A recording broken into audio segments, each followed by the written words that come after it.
नमस्कार मंडळी. सकाळी ब्रह्ममुहूर्तावर उठले, रेकीच्या आमच्या प्रार्थना केल्या, आंघोळ करून तयार होऊन खाली आले, देवाला दिवा लावला, नमस्कार केला, हनुमानाचं डोळे मिटून स्मरण केलं आणि नियमाप्रमाणे हनुमान चालीसा 11 वेळा म्हटली.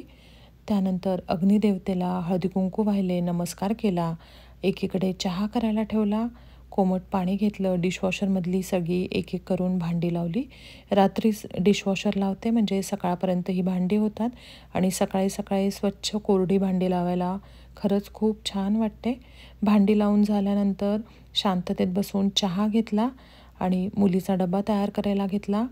तिचा डबा तयार करून ठेवला, घरातले सगळे पडदे उघडले, रोपांना पाणी घातलं, बाहेर आले, निसर्गाचं दर्शन घेतलं. सूर्यनारायण उगवण्याच्या तयारीत होते. निसर्गाचं दर्शन घेऊन झाल्यावर वरती गेले, वरचे सुद्धा सगळे पडदे उघडले, वरच्या रोपांना पण थोडं थोडं पाणी घातलं आणि वॉशिंग मशीनमध्ये सगळी कपडे सगळे धुवायला लावले. मुलगी तयार झाली होती, तिला शाळेत सोडवायला गेले. शाळेत सोडवून आल्यावर सगळा गॅस ओटा पुसून घेतला. सिंकमध्ये जी काही भांडी होती ती भांडी डिशवॉशरमध्ये लावली आणि हे सगळं करून झाल्यावर शांततेत बसून देवाची मनोभावे पूजा केली, नैवेद्य दाखवून आरती केली.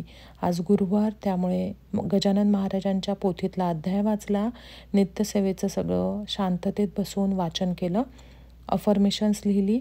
हे सगळं करताना खरंच खूप छान, शांत आणि प्रसन्न वाटतं. हे सगळं झाल्यानंतर स्वयंपाकाची तयारी केली. आज होळी होती त्यामुळे पुरणाचा स्वयंपाक करायचा होता. पुरणाची डाळ त्याच्यामध्ये थोडं गरम पाणी घालून ठेवली होती भिजवून, आणि पुरण आणि वरण दोन्ही पण राईस कुकरमध्ये लावलं. सकाळी गुलाबजाम पण करायचे होते कारण राधिकाचा आज वाढदिवस होता, त्यामुळे गुलाबजामसुद्धा एकीकडे केले आणि ते तळून घेतले, पाकामध्ये टाकले. हे सगळं झाल्यानंतर योगाचा क्लास होता, तो क्लास केला आणि साधारण 11, 11:15 स्वयंपाकाला लागले. दोन्ही भाज्या फोडणीला टाकल्या, कणिक भिजवली, भज्याचं भिजवून ठेवलं, वरणाला सारखं केलं. भाज्या आधीच चिरून ठेवल्या होत्या त्यामुळे टाकायला पटकन सोपं होतं. चटणी करून ठेवली, कोशिंबीर केली आणि पापड आणि भजे तयार करून घेतले. नंतर पुरणाच्या पोळ्या केल्या आणि एकीकडे भात पण गरम गरम लावलेला होता. सगळा नैवेद्य वाढला, देवाची आरती केली, नैवेद्य दाखवला आणि होळीचा नैवेद्य पण काढून ठेवला होता वेगळा. हे सगळं करून आम्ही जेवणं केली आणि सगळं आवरून झाल्यावर राधिकाकडे 5:30 वाजता गेलो. तिने होळीची सगळी तयारी करून ठेवलेली होती. होमकुंडामध्ये होळी पेटवली आणि त्याच्याखाली आधी विटा ठेवल्या आणि मग होमकुंड ठेवलं. त्याच्यामध्ये लाकडं रचली, त्यामध्ये नारळ ठेवला आणि पुरणपोळीचा होळीला नैवेद्य दाखवला, प्रार्थना केली. प्रार्थना म्हणताना नमस्ते सर्व कल्याणी, नमस्ते करुणालये, नमस्ते होलिके देवी, रुद्रस्य प्रियवादिने हा मंत्र म्हटला.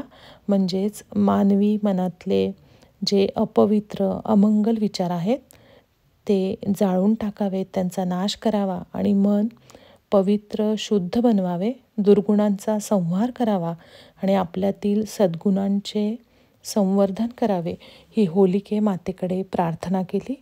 सगळ्या मुलांनी पण होलिके मातेला प्रदक्षिणा मारून नमस्कार केला.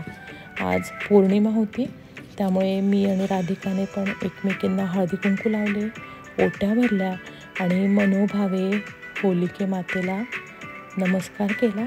अशा प्रकारे आम्ही आमची अमेरिकेतली होळी साजरी केली. धन्यवाद.